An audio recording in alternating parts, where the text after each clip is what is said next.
నమస్తే SDV news కి స్వాగతం. నేను సుధా. బులెటిన్ల ముందుగా హెడ్లైన్. ప్రముఖుల చిత్రాలు చరిత్రలో సరికొత్తగా నిలిచిపోయేలా చేస్తాం. అసెంబ్లీ క్యాలెండర్ను ఆవిష్కరించిన ముఖ్యమంత్రి చంద్రబాబు.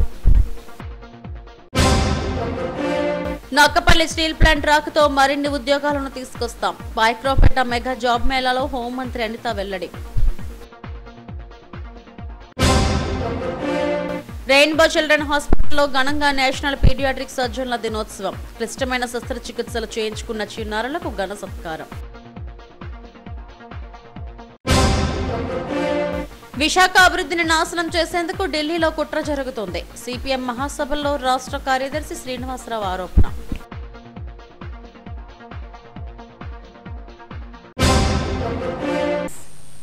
భారత రాజ్యాంగం అమల్లోకి వచ్చి 75 ఏళ్లు పూర్తవుతున్న సందర్భంగా ఆనాటి రాజ్యాంగ రచనలో భాగస్వాములైన తెలుగు ప్రముఖులను స్మరించుకునేలా రూపొందించిన 2025 నూతన క్యాలెండర్ను ముఖ్యమంత్రి చంద్రబాబు ఆవిష్కరించారు.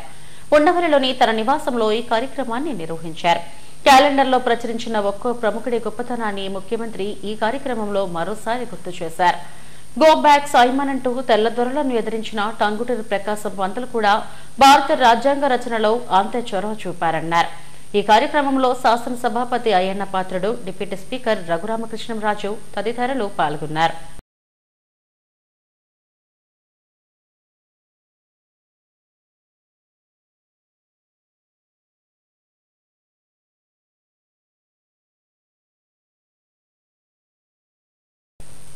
నేటి యువత రేపటి భవిష్యత్ అని హోంమంత్రి అనిత అన్నారు. పాయక్రావుపేటలో నిర్వహించిన మెగా జాబ్ మేళాలో ఆమె మాట్లాడారు. ఓ ప్రైవేట్ డిగ్రీ కాలేజీలో మెగా జాబ్ మేళాను ఆమె ప్రారంభించారు. 1000 మందికి పైగా యువతకు ఉద్యోగాలు ఇచ్చేందుకు 50 కంపెనీలు ముందుకు రావడం అభినందనీయమన్నారు. పెద్ద సంఖ్యలో జాబ్ మేళాకు తరలివచ్చిన నిరుద్యోగ యువత అందరికీ ఉద్యోగాలు లభిస్తాయనే ఆశాభావాన్ని వ్యక్తం చేశారు. తాను ఎన్నికల్లో ఇచ్చిన హామీని నిలబెట్టుకున్నానని చెప్పారు. ఉద్యోగం రాకపోయినా నిరుత్సాహపడవద్దని సూచించారు. నక్కపల్లిలో స్టీల్ ప్లాంట్ రాబోతుందని వెల్లడించారు. పెద్ద సంఖ్యలో ఉద్యోగాలు రాబోతున్నాయని తెలిపారు.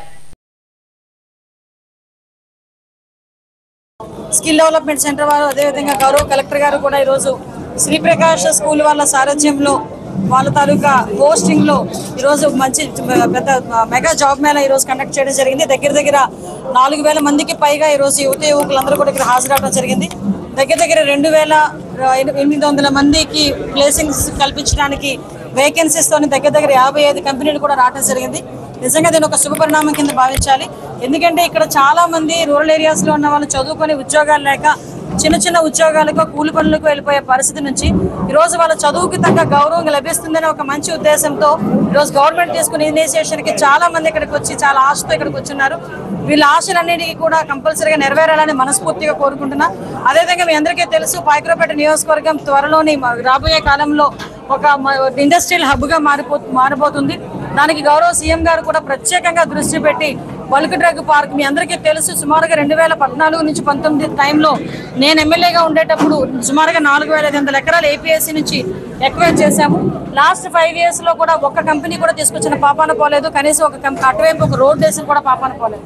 కానీ ఈ రోజు వచ్చిన 6 నెలల కాలంలోనే ఆ బల్క్ డ్రగ్ పార్క్ ని డెవలప్ చేయడానికి సెంట్రల్ గవర్నమెంట్ నుంచి సుమారుగా 1000 కోట్ల పైగా ఈ రోజు మనం ఫండ్ తీసుకొచ్చుకోవడం, అదేవిధంగా వర్క్ కూడా స్టార్ట్ అవ్వడం కూడా జరుగుతుంది.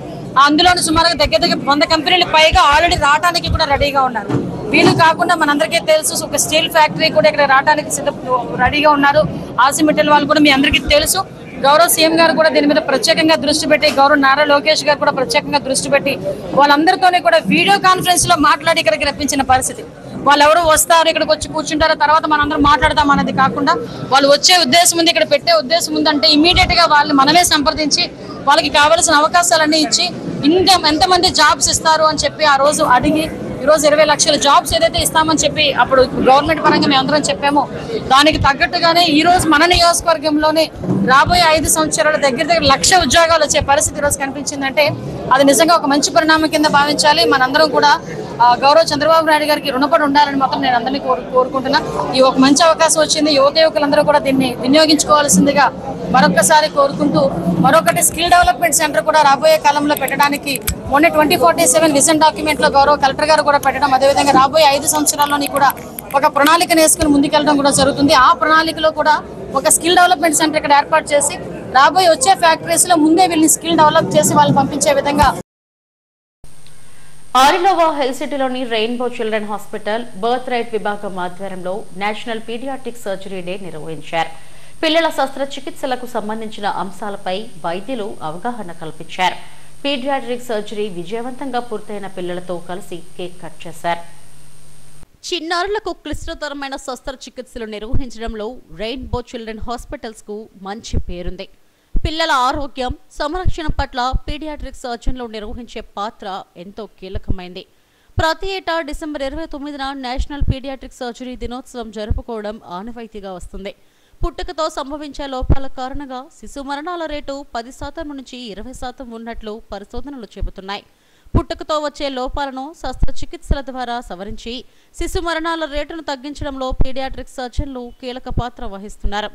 రెయిన్బో చిల్డ్రన్ హాస్పిటల్లో అనుభవజ్ఞులైన పీడియాట్రిక్ సర్జన్లు అత్యాధునిక వైద్య పరికరాలతో నవజాత శిశువులు పిల్లలకు సంబంధించిన శస్త్రచికిత్సలను విజయవంతంగా నిర్వహిస్తున్నారు.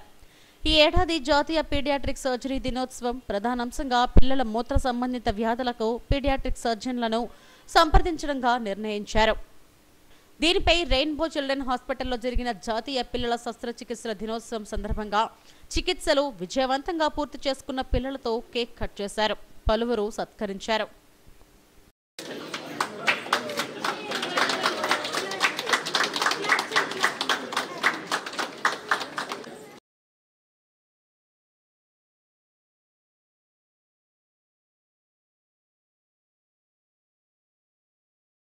తమ ఆసుపత్రిలో అత్యాధునిక సదుపాయాలు నిపుణులైన వైద్య బృందం ఉందని ఆసుపత్రి consultant paediatric surgeon doctor Ravi Himaja, consultant paediatrician doctor Shashwat మహంతిల్లు తెలిపారు.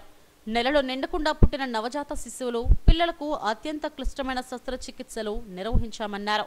పిల్లల శస్త్రచికిత్సలపై అవగాహన పెంచుకోవాలని, దీనిపై అవగాహన కల్పిస్తున్నామన్నారు.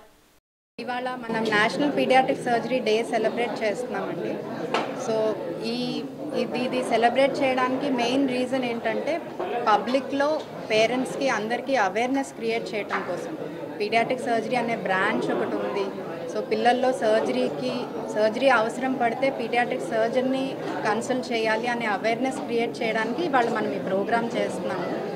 ఈ ఇయర్ థీమ్ ఏంటంటే పిల్లల్లో యూరినరీ ప్రాబ్లమ్స్, అంటే bed vetting, night time urine వెళ్ళడం కానీ, లేదా యూరిన్ పాస్ చేయడానికి ఇబ్బంది ఉన్నా, కిడ్నీలో వాపు ఉన్నా, ఇలా పిల్లల్లో యూరినరీ ప్రాబ్లమ్స్ ఉన్నా కూడా పీడియాట్రిక్ సర్జన్నే కన్సల్ట్ చేయాలి, నాట్ అడల్ట్ సర్జన్ కాదు.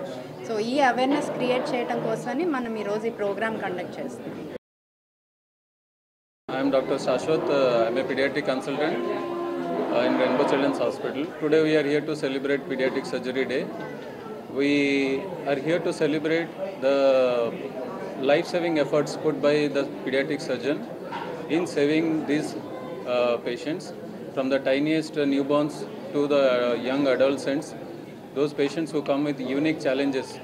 The pediatric surgery is a unique branch, and with its expertise, compassion and commitment, they are making a lot of difference in the lives of so many patients, and we are here to celebrate that achievement. Rainbow children హాస్పిటల్లో 27 వారాలకే నెలలు నిండకుండా పుట్టిన శిశువు 850 గ్రాముల బరువు కలిగిన శిశువుకు పేగులోని రంధ్రాలకు శస్త్రచికిత్సలు rainbow వైద్యులు విజయవంతంగా నిర్వహించారు. ఊపిరితిత్తుల వ్యాధితో 3 నెలల శిశువుకు కూడా అత్యాధునిక పద్ధతిలో చికిత్స చేశారు. ఈ కార్యక్రమంలో రెయిన్బో ఆసుపత్రి వైద్యులు, సిబ్బంది పాల్గొన్నారు. విశాఖ అభివృద్ధిని నాశనం చేయడానికి కుట్ర జరుగుతుందని సిపిఎం రాష్ట్ర కార్యదర్శి శ్రీనివాస్ ఆరోపించారు. కేంద్రంలోని ప్రధాని మోడీ పాలనలో విశాఖను కార్పొరేట్ కు అప్పగించేందుకు కుట్ర జరుగుతుందన్నారు. ఢిల్లీ కేంద్రంగా బీజేపీ చేస్తున్న కుట్రను ప్రజలంతా భగ్నం చేయాలని పిలుపునిచ్చారు. సిపిఎం విశాఖ జిల్లా 24వ జిల్లా మహాసభలు పెందుర్తి జూనియర్ కాలేజీలో పెద్ద ఎత్తున నిర్వహించారు. ఈ సందర్భంగా భారీ ర్యాలీ నిర్వహించారు.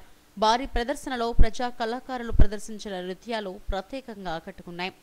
ఈ సందర్భంగా పెందుర్తి కాలేజీ నుంచి భారీ ర్యాలీ నిర్వహించారు. అనంతరం జరిగిన సభలో సిపిఎం రాష్ట్ర కార్యదర్శి శ్రీనివాస్ ముఖ్య అతిథిగా పాల్గొన్నారు.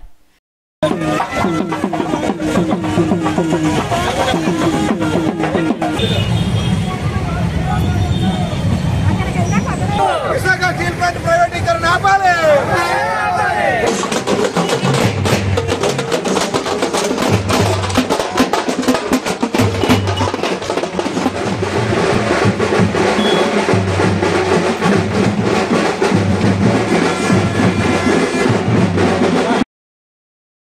విశాఖ స్టీల్ ప్లాంట్ను తొక్కిపెట్టి నక్కపల్లి స్టీల్ ప్లాంట్కు అనుమతులు తెచ్చేందుకు ముఖ్యమంత్రి చంద్రబాబు పెద్ద ఎత్తున ప్రయత్నాలు చేస్తున్నారని సిపిఎం నేత శ్రీనివాసరావు ఆరోపించారు.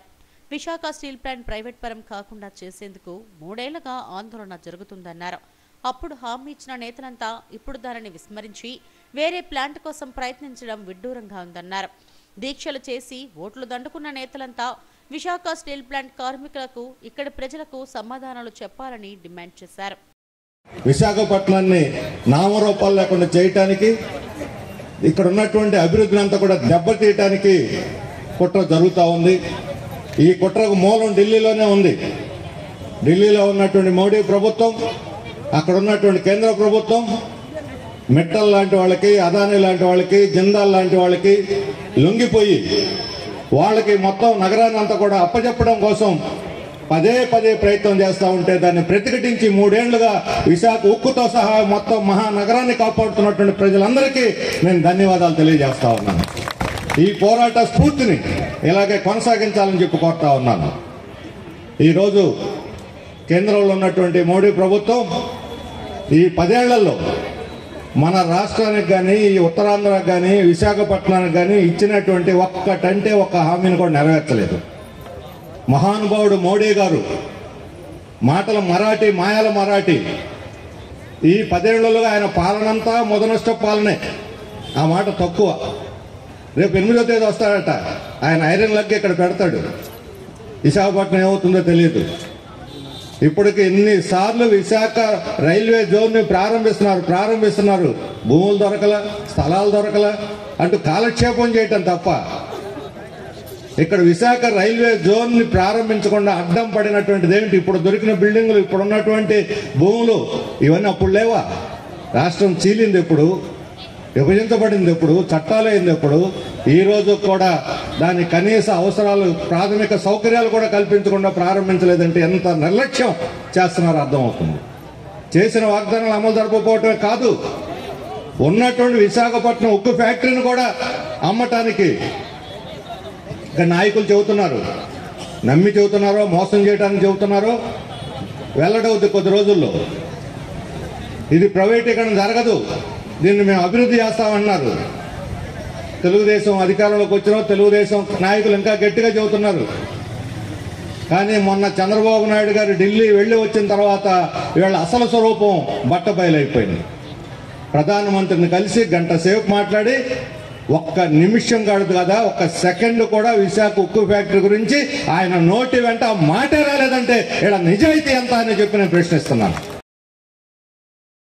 2 రోజుల పాటు జరిగిన జిల్లా మహాసభలలో 400 మంది ప్రతినిధులు హాజరయ్యారు. ఈ మహాసభల్లో రాష్ట్ర నాయకులు లోక్నాథం, జిల్లా కార్యదర్శి జగ్గునాయుడు, కార్పొరేటర్ గంగారావు తదితరులు పాల్గొన్నారు.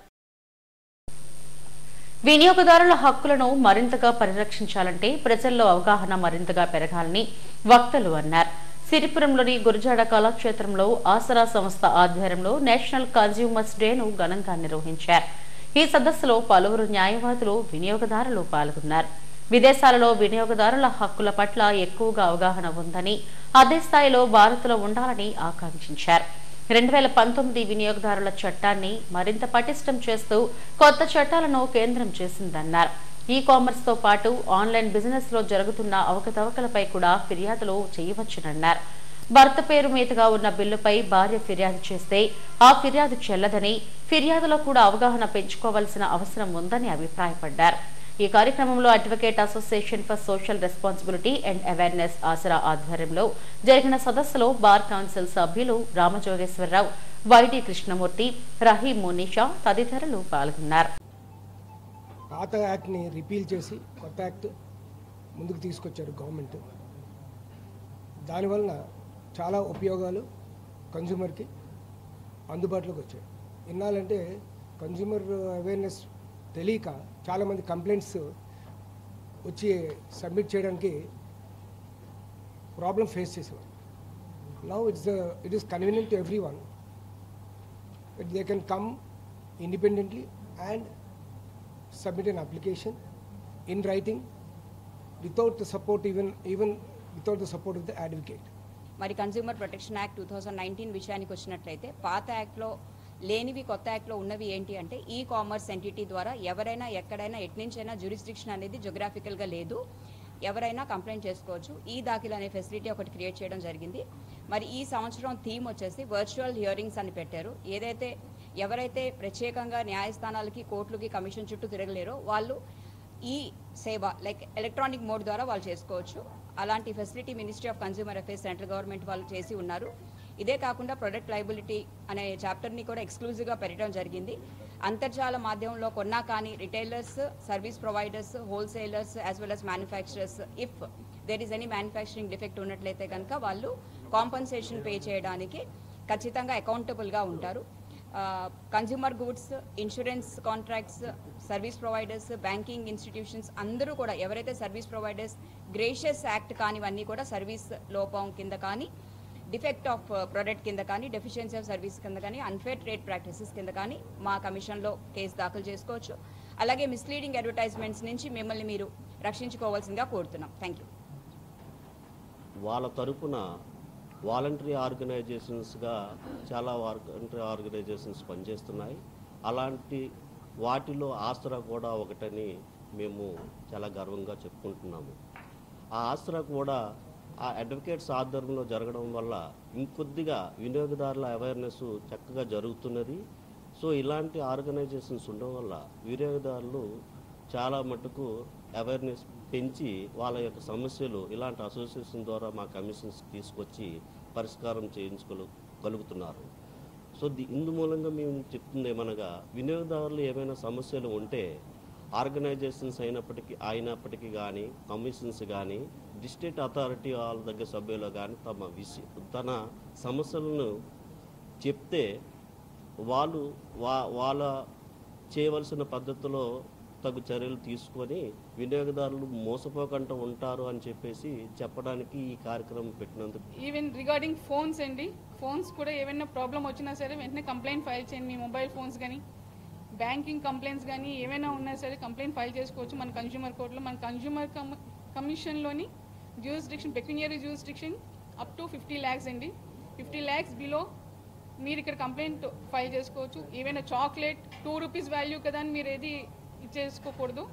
ఎందుకంటే రీసెంట్గా చాలా కంప్లైంట్స్ అలా ఫైల్ అవుతున్నాయి. ఎంఆర్పి రేట్ కన్నా కొంచెం 5 rupees, 2 rupees, even 2 rupees at times 40 paise కూడా ఎక్కువ అయిందని చెప్పేసి కంప్లైంట్స్ ఫైల్ చేయడం జరిగింది. సో దానికి కూడా మేము కాంపన్సేషన్ ఇచ్చి వాళ్ళకి కాంపన్సేషన్ ఇన్ ద సెన్స్ వాళ్ళు కూడా సొసైటీ కూడా పబ్లిక్ ఇన్ జనరల్ కూడా వాళ్ళు కూడా ఎందుకు వస్తున్నారంటే అవేర్నెస్ క్రియేట్ చేయడానికి. సో దట్ ఫర్దర్గా ఎవరు అలా మోసపోకూడదు. ఎంఆర్పి రేట్ అంటే కరెక్ట్గా ఎంఆర్పి రేట్లోనే ఇవ్వాలి.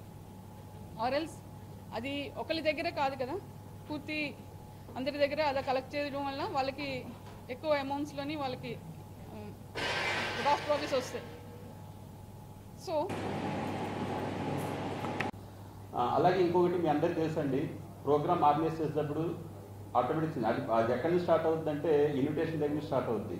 నేనంటే 5th నేషనల్ సమ్మిట్ మేము కాన్స్టిట్యూషన్ క్లబ్లో చేసేటప్పుడు నేషనల్ కమిషన్ చైర్మన్ గారు, మినిస్టర్ ఆఫ్ కన్స్యూమర్ సెక్రటరీ గారు, ఒక ఎంపీ గారు, ఒక మినిస్టర్ గారు వచ్చారు. సో దీన్ని మనం ఎలా ఇన్వైట్ చేయాలనేది కూడా చాలా పెద్ద ప్రాబ్లం. అందుకని ఈసారి బిఫోర్ స్టార్టింగ్ దిస్ ఒక్కసారి మీడియా వాళ్ళ కోసం, నా పేరు హబీబ్ సుల్తాన్ అలీ అండి.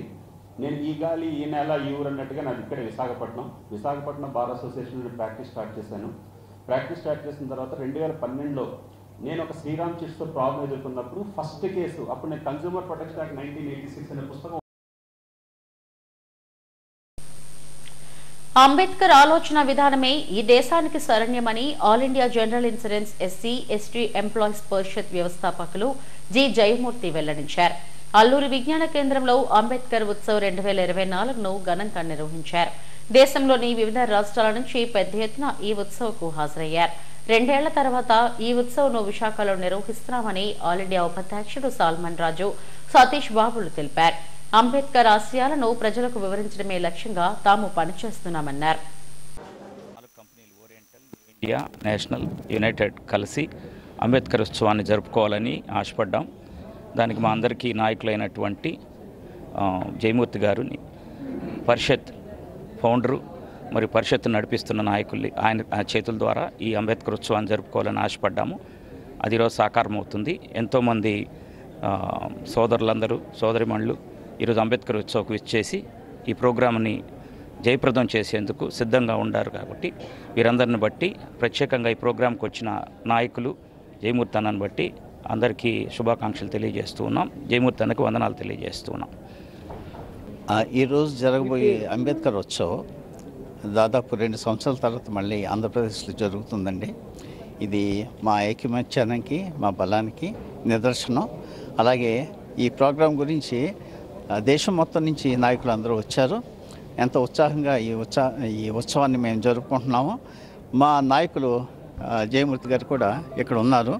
సో ఈ ఉత్సవం ద్వారా మేము చెప్పేది ఏంటంటే అంబేద్కర్ ఆశయాలు, తర్వాత ఆయన ఆలోచనలు ప్రజలందరికీ కూడా తెలియజేయాలనే ఉద్దేశంతో మేము మొదలు పెట్టామండి. సో ఇప్పుడు జయమూర్తి గారు మీరు మాట్లాడతారు. నా పేరు సోలమన్ రాజు అండి. నేను all India vice president. So we are from All India General Insurance SC/ST Employees Parishad. In General Insurance, United India, National Insurance, Oriental Insurance, New India Insurance. We all the downtrodden people, Baba Sahib Ambedkar family is conducting in Andhra Pradesh Ambedkar Utsav today. We have invited all the top dignitaries of our companies. And today we are celebrating throughout Hyderabad. All India leaders have come over here, and Visakhapatnam and Andhra Pradesh. We are celebrating Baba Sahib Ambedkar celebration today. Thank you very much. Tirumala శ్రీవారిని మంత్రి సబితా దర్శించుకున్నారు. ఆలయ మర్యాదలతో అధికారులు స్వాగతం పలికి దర్శన ఏర్పాట్లు చేశారు. రాష్ట్రం మరింతగా అభివృద్ధి చెందాలని శ్రీవారిని వేడుకున్నట్లు ఆమె తెలిపారు. గతంలో కాకుండా శ్రీవారి దర్శనం వేగంగా జరుగుతుందని, భక్తులకు ఎటువంటి ఇబ్బందులు లేకుండా టీటీడీ యాజమాన్యం పనిచేస్తుందన్నారు. అందరికీ నమస్కారం. ఈరోజు కలియుగదయం స్వామి వెంకటేశ్వర స్వామి గారి దర్శనం బాగా జరిగింది. మరి అదేవిధంగా ఈ రాష్ట్రం బాగుండాలి, మా మాన్యశ్రీ ముఖ్యమంత్రి చంద్రబాబు నాయుడు గారికి ఆయుష్యాలు ఇస్తూ భక్తాదులందరితోనూ, కొంతమందితో భక్తాదులతో కూడా మాట్లాడడం. భక్తాదులు కూడా ఇప్పుడు వసతులు చాలా బాగున్నాయి. ఇక్కడ భోజన వసతి కావచ్చు, ఇక్కడ వసతి కావచ్చు, అన్నీ బాగున్నాయి. సదుపాయాలు కూడా తొందరగా దర్శనాలు కూడా అవుతున్నాయి. ముందులాగా గంటల తరబడి ఇబ్బందికరంగా లేదని కూడా భక్తాదులు కూడా చాలామంది చెప్పారు. ఓం నమో వెంకటేశాయ. వైసీపీ నిరసనలు దొంగలు దొంగే అన్నట్లు ఉందని టీడీపీ జిల్లా అధ్యక్షుడు గండి బాబ్జీ విమర్శించారు. ఎన్టీఆర్ భవన్ లో ఆయన మీడియాతో మాట్లాడారు. వైసీపీ నేతలు ప్రజలకు ఉపయోగపడే కార్యక్రమాలు చేయాలని సూచించారు. ప్రజలు నమ్మి 5 ఏళ్లు అధికారం ఇస్తే రాష్ట్రాన్ని సర్వనాశనం చేశారని విమర్శించారు. వైసీపీ నేతలకు ఇప్పటికీ కూడా బుద్ధి రాలేదన్నారు. ఈ సమావేశంలో ఉత్తర టీడీపీ ఇన్ఛార్జ్ వెల్లంకి భరత్ తదితరులు పాల్గొన్నారు. ఏ కమిటీ అది? మన స్క్రూటినీ కమిటీయా ఏమంటారు? రివర్స్ కమిటీ ఏదో పెట్టాడు. ఏ కమిటీ అండి? రివర్స్ టెండరింగ్ అని పెట్టి మొత్తం ఆ 10 ప్రాజెక్టులు నాశనం చేసి ఈవేళ రాష్ట్రంలో మళ్ళీ కూడా మనం అదే డబ్బుతో మనం ఆవేళ ఆ ప్రాజెక్టులు పెట్టుంటే మనకి ఈవేళ కొన్ని వేల మెగావాట్ పవర్ కలిసి వచ్చేది. దానికి బదులుగా ఆ డబ్బు అంతా కూడా ఈవేళ కరెంటు కొనడానికి మనం చాలా వేస్ట్ అవుతుంది ఈవేళ రాష్ట్రంలో. కానీ ఏ ఇబ్బంది లేకుండా, ప్రజలకు ఇబ్బంది లేకుండా కరెంట్ 24 గంటలు రైతుకి ఇస్తున్నాం. మరి గృహ అవసరాలకి మనం ఇప్పుడు కావాలంటే డిస్టర్బ్ లేకుండా పవరు, దాన్ని సామర్థ్యం పెంచుతూ పవర్ ఇస్తున్నాం. ఇలాగా ఇవన్నీ చేస్తున్నప్పటికీ మరి వాళ్ళకి కళ్ళు కనబడలేదో ఏంటో. ఈ చలికాలంలో పాపం వాళ్ళకి చలేసి మరి ఏం పని లేదేమో ఇప్పుడు ఆఫీసుల ముందు బోర్డు పెట్టుకొని ధర్నాలు చేయడం అనేది చాలా శోచనీయం. కొన్ని నిజంగా పవర్ లాస్ వచ్చినప్పుడు, రేట్లు పెంచినప్పుడు మీరు ధర్నా చేస్తే చాలా ప్రజలకు కూడా గౌరవం ఇస్తారు. ఇంకా 6 నెలలు అవ్వలేదు, మీరు కొంచెం రెస్ట్ తీసుకోండి. డబ్బులు సంపాదించారు శుభ్రంగా. ఆ కంట్రీ ఈ కంట్రీ, ఇక్కడ మా కొంతమంది కోడిగూడి మంత్రులు ఆగి నెలకో ట్రిప్ వేస్తున్నారట ఫారెన్. అలా ఇల్లు రండి మీరు అందరూ. మీ జగనం నువ్వు వెళ్ళి రాబోయా, నువ్వు కూడా అమెరికా, జెరూసలేం ఇవన్నీ ఉన్నాయి. ఇవన్నీ తిరిగి వస్తే బాగుంటుంది. ఇంకొక 6 నెలలు రెస్ట్ తీసుకొని అప్పుడు ధర్నాలు చేయండి, ప్రజలు కూడా నమ్ముతారు మీరు ఏదైతే చేసినా కూడా అని చెప్పి మేము తెలియజేస్తూ, కాలం గడిపేసి ప్రజల నెత్తి మీద అప్పులు తెచ్చి చేయి పెట్టమంటారా అని చెప్పి మీ ద్వారా అడుగుతున్నా ఈ వైసీపీ నాయకుల్ని. మీకు చిత్తశుద్ధి లేదు, ఈ రాష్ట్రం బాగుపడాలని లేదు.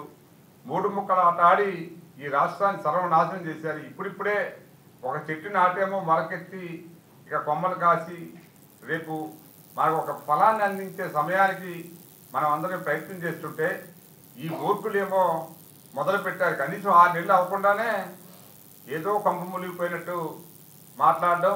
మరి ఎక్కడ చూసినా ఈవేళ మీరు చూస్తున్నారు, పందికొక్కుల బియ్యం ఏ ఊర్లో చూసినా గొడవలు కట్టేశారు. ఆ గొడవల ద్వారా మొత్తం అంతా బియ్యం స్మగ్లింగ్ చేసి సర్వనాశనం చేశారు ఈవేళ పీడిఎస్ వ్యవస్థని. ఈవేళ బియ్యం తీసుకుంటారంటే బహుశా వీళ్ళ కోసమే ఈ పీడిఎస్ నడుస్తుంది అనేది ఇవాళ ప్రజలకు అర్థమవుతుంది. అసలు నన్ను అడిగితే ఈ పీడిఎస్ వ్యవస్థ సక్రమంగా నడవాలంటే ప్రతి జిల్లాలో కూడా మొన్ననే పవన్ కళ్యాణ్ గారు చెప్పినట్లు చాలా పటిష్టమైన వ్యవస్థ దాన్ని దీని మీద ఏదైతే విజిలెన్స్ పెడుతున్నామో ఆ విజిలెన్స్ స్ట్రాంగ్గా టీంని గట్టిగా పెట్టుకొని దీన్ని టైట్ చేస్తే ఇంకా బాగుంటుంది. ఇలాంటివన్నీ కూడా చేస్తూ అట్లాగే మెట్రో కూడా మనం డీటెయిల్ ప్రాజెక్ట్ రిపోర్ట్ కూడా వచ్చేసిన త్వరలోనే విశాఖపట్నానికి కూడా మెట్రో కూడా చాలా అవసరం అని చెప్పి మరి పెద్దలు చెప్పారు. ఇన్ని ప్రాజెక్టులు మనం విశాఖపట్నంలో 6 నెలల్లో సాధించామంటే మరి అంత గొప్ప విషయం మీరందరూ కూడా మీ ద్వారా ప్రజలు తెలియజేయాలని చెప్పి కోరుతూ, ఏదైతే ఈ మూర్ఖులు మొదలెట్టారో ఇటువంటి ధర్నాలు మీరు మానుకొని ఈ ప్రభుత్వాన్ని సహకరించండి. మీకు ఏదైనా నిజమైన కష్టం వస్తే ప్రజలే అడుగుతారు, అప్పుడు చేయండి మీకు ధర్నాలు ఏమైతే చేస్తే అని చెప్పి మీకు తెలియజేస్తూ, విద్యుత్ ఛార్జీల పెంపుదలపై రాష్ట్ర ప్రభుత్వాన్ని విమర్శించే నైతిక హక్కు వైసీపీకి లేదని గాజువాక టీడీపీ ఇన్ఛార్జ్ ప్రసాదుల శ్రీనివాస్ అన్నారు. పార్టీ కార్యాలయంలో ఆయన మీడియాతో మాట్లాడారు. అదానితో కుమ్మక్కై ఏపీ ప్రజల హక్కులను జగన్ తాకట్టు పెట్టారని విమర్శించారు. 34,000 కోట్ల రూపాయలను ప్రజలపై భారం మోపారన్నారు. ఇప్పటికైనా జగన్ బుద్ధి తెచ్చుకోవాలని సూచించారు. సమర్థత విధానాల వల్ల మీరు చేసుకున్న చీకటి ఒప్పందాల వల్ల ఈరోజు ప్రజలపైన భారం పడుతుంది. అది మీరు చేసిన ఈ పాపాలు మీకు శాపాలుగా మారాయి. మీరేం చేస్తున్నారంటే మీరేదో సచ్చీలాగా మీరేదో ప్రజలపైన అపారమైన ప్రేమ ఉన్నట్లు ఈ చిల్లర డ్రామాలు నాటకాలు వేస్తే ప్రజలు విశ్వసించుకుంటారనుకుంటే మీ అంత అమాయకులు ప్రపంచంలో ఎవరు లేరు. కాబట్టి ధర్నా చేసే నైతిక హక్కు ఏమీ లేదు. మేము గాజువాక నియోజకవర్గ పురప్రజలకు తెలియజేయాలి కనుక నిన్న ఇన్ఛార్జ్ గుడివాడ అమర్నాథ్ నాయకత్వంలో జరిగిన ఈ ధర్నా అట్టర్ ఫ్లాప్ అయింది. సోదరులారా సోదరిమల్లారా, ఈరోజు విద్యుత్ ఛార్జీలు పెరగడానికి కారణం జగన్మోహన్ రెడ్డి చేసుకున్న చీకటి ఒప్పందమే. దాని ఫలితంగానే అమెరికా లాంటి దేశంలో కూడా రాబోయే రోజుల్లో ఫెడరల్ కోర్టు ద్వారా శిక్ష అనుభవించే పరిస్థితికి తీసుకెళ్లి ఈ ఆంధ్రప్రదేశ్ తాలూకా ఆత్మగౌరవాన్ని అలాగే భారతదేశం తాలూకా కీర్తి ప్రతిష్టలు కూడా ప్రపంచ స్థాయిలో దిగజార్చిన చరిత్ర వైసీపీ పార్టీ వారి చరిత్రహీనంగా మిగిలిపోతారని చెప్పి సందర్భంగా మనం చేసుకుంటూ జగన్మోహన్ రెడ్డి గారు గుర్తించాలి. నారా చంద్రబాబు గారి నాయకత్వంలో, పవన్ కళ్యాణ్ గారి సహకారంతో, మోడీ గారి ఆశీస్సులతో, పల్లా శ్రీనివాస్ గారు ఆంధ్రప్రదేశ్ తెలుగుదేశం పార్టీ వారి సౌజన్యంలో విశాలమైన ఈ రాష్ట్ర ప్రయోజనాలను దృష్టిలో పెట్టుకొని ఈ రాష్ట్ర ప్రజల పక్షాన ప్రజలకు ఇబ్బంది లేకుండా నీతివంతమైన నిర్మాణాత్మకమైన పరిపాలన అందిస్తారని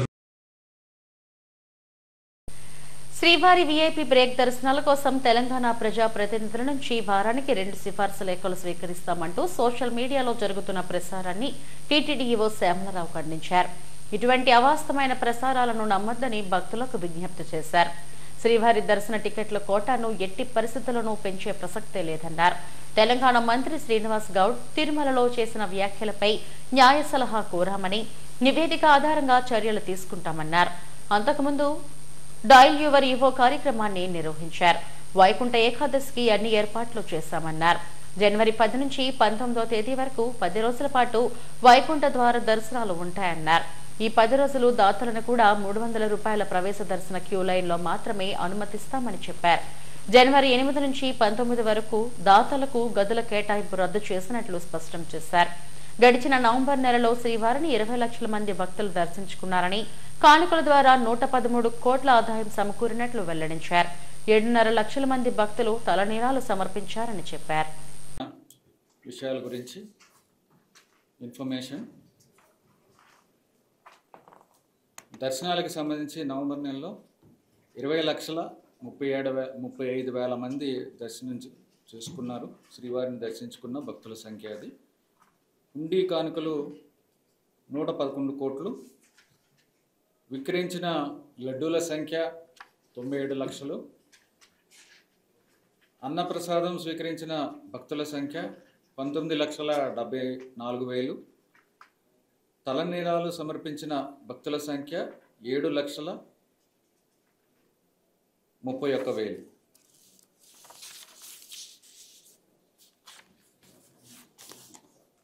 తర్వాత వైకుంఠ ఏకాదశి సందర్భంగా 2025 జనవరి 10 నుంచి జనవరి 19వ తారీఖు దాకా అన్ని రకాల ఏర్పాట్లు కూడా భక్తులకు ఎటువంటి అసౌకర్యం కలగకుండా చేస్తున్నాము. ఇప్పటికే ఎస్ఈడి టోకెన్లు ఆన్లైన్లో, శ్రీవాణి టోకెన్లు కూడా ఆన్లైన్లో ఇవ్వడం జరిగింది. ఎస్ఈడి టోకెన్లు 1,45,000, శ్రీవాణి టోకెన్లు జనవరి 10న 1,500, మిగిలిన రోజుల్లో 2,000 టికెట్లు రోజుకి ఇవ్వడం జరిగింది.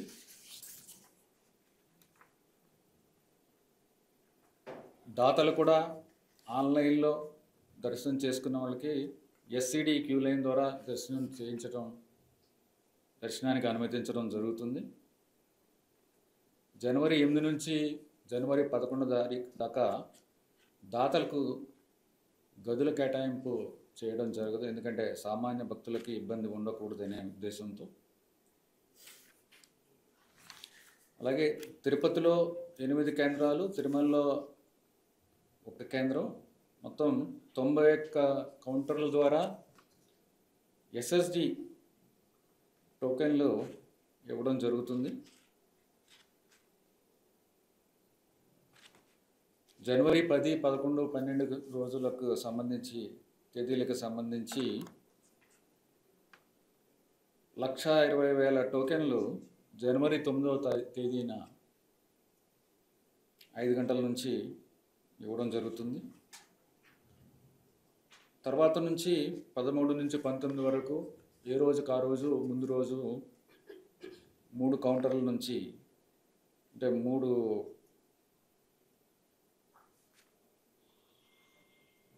లొకేషన్స్, భూదేవి కాంప్లెక్స్, శ్రీనివాసం, విష్ణునివాసంలో టోకెన్లు జారీ చేస్తాము. అలాగే తిరుమలలో బాలాజీనగర్ కమ్యూనిటీ హాల్, తిరుపతిలో 8 కేంద్రాల్లో ఈ టికెట్లు ఇవ్వడం జరుగుతుంది. ఒక ముఖ్యమైన విజ్ఞప్తి ఏంటంటే, టోకెన్లు ఉన్న భక్తులకు మాత్రమే దర్శనానికి అనుమతి ఇవ్వడం జరుగుతుంది.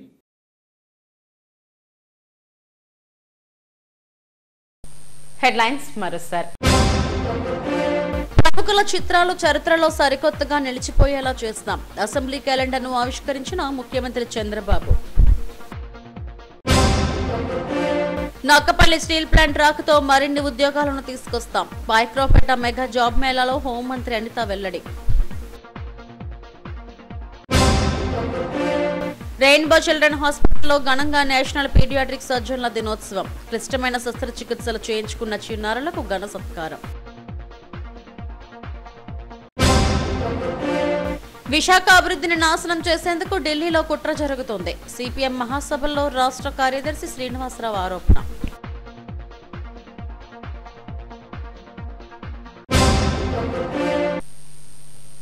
ఇవి ఇప్పటివరకున్న బులెటిన్ అప్డేట్స్. మరిన్ని వార్తా విశేషాల కోసం చూస్తూనే ఉండండి ఎస్టీవీ న్యూస్. నమస్తే.